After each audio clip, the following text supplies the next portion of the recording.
በእንግሊዘኛ መናገር ያለብኝን ተናግሬያለሁ ወይም ደግሞ ማለት ያለብኝን ብያለሁ ስትሉ ምን የሚለውን ኤክስፕሬሽን ነው የምትጠቀሙት? 3 ሰከንድ አላችሁ። I've said my piece ካላችሁ ትክክል ናችሁ። መናገር ያለብኝን ተናግሬያለሁ ለማለት I've said my piece የሚለውን እንጠቀማለን። I've said my piece. I've said my piece. I think I've said my piece.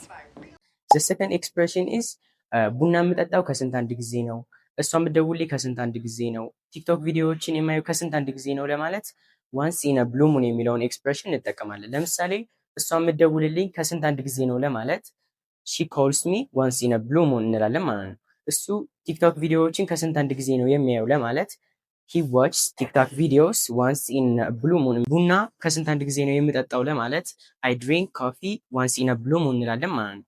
ማንቸስተር ዩናይትድ ከስንት አንድ ጊዜ ነው የሚያሸንፈው ማለት ስትፈልጉ ማንቸስተር ዩናይትድ ዊን ዋንስ ኢን አ ብሉ ሙን እንላለን ማለት ነው። እስኪ እናንተ ደግሞ ከስንት አንድ ጊዜ የሚያሸንፈው ክለብ የትኛው እንደሆነ ኮሜንት ላይ ጻፉ። እንደዚህ አይነት ቪዲዮ እንዲደርሳችሁ ፎሎ ማድረግ አይረሳ። አዜላ አካዳሚ